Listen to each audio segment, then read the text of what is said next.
राधे राधे दोस्तों, संस्कृति व्लॉग में आप सभी का स्वागत है। तो कैसे हैं आप सब? आशा करती हूँ कि आप सब अच्छे हैं। सबसे पहले तो आप सभी को पाप मोचनी एकादशी व्रत की बहुत सारी शुभकामनाएं। तो जैसे कि आप सभी जानते ही हैं कि आज पाप मोचनी एकादशी का व्रत है। आज यानी कि 28 मार्च को सोमवार के दिन, तो पांचांग के अनुसार चैत्र माह के कृष्ण पक्ष की एकादशी को पाप मोचनी एकादशी होती है और इस दिन भगवान विष्णु की पूजा की जाती है।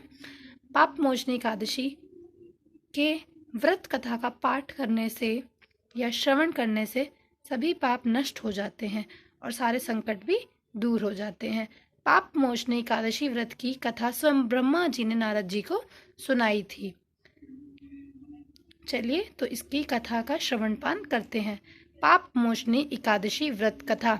एक बार युधिष्ठिर ने भगवान श्री कृष्ण से चैत्र माह के कृष्ण पक्ष की एकादशी के बारे में बताने को कहा। तब श्री कृष्ण ने कहा कि इस एकादशी को पाप मोचनी एकादशी के नाम से जाना जाता है। इस व्रत को करने से सभी पाप नष्ट हो जाते हैं और संकट मिट जाते हैं। इसमें ब्रह्मा जी द्वारा नारद मुनि को सुनाई गई कथा के बारे में बताना शुरू किया, जो कुछ इस प्रकार से है। एक चैत्रथ वन था जिसमें इंद्र अपनी अप्सराओं के साथ, देवताओं के साथ विचरण करते थे। एक बार च्यवन ऋषि के पुत्र मेधावी चैत्रथ वन में तपस्या करने गए थे। वे भगवान शिव शंकर के भक्त थे। वे शिव जी की तपस्या करने लगे थे। कुछ समय व्यतीत होने के बाद कामदेव ने मंजू घोषा नाम की एक अप्सरा को मेधावी ऋषि का तप भंग करने के लिए भेजा। उस समय मेधावी ऋषि युवा थे और मंजू घोषा के नृत्य एवं सुंदरता पर मुग्ध हो गए। वे शिव भक्ति से विमुख हो गए।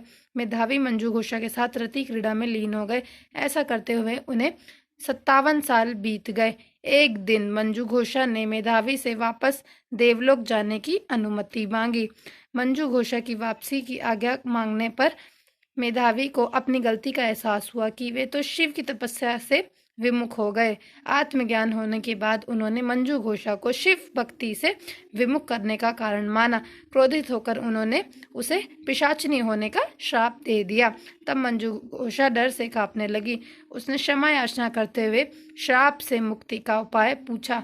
तब मेधावी ने उसे पाप मोचनी एकादशी का व्रत करने के लिए कहा। मंजू घोषा ने पाप मोचनी एकादशी व्रत विधि विधान से किया, जिसके परिणाम स्वरूप वह स्वरूपवान हो गई और उसके सभी पाप मिट गए। साथ ही उसके श्राप से भी मुक्ति मिल गई और वह देवलोक को चली गई। काम क्रीड़ा में लीन रहने के कारण मेधावी भी तेजहीन हो गए थे। तब उन्होंने भी पाप मोचनी एकादशी का व्रत रखा और अपने सभी पापों को दूर किया। इस व्रत के प्रभाव से मेधावी के भी पाप नष्ट हो गए। तो बोलिए श्री हरि विष्णु भगवान की जय। राधे राधे।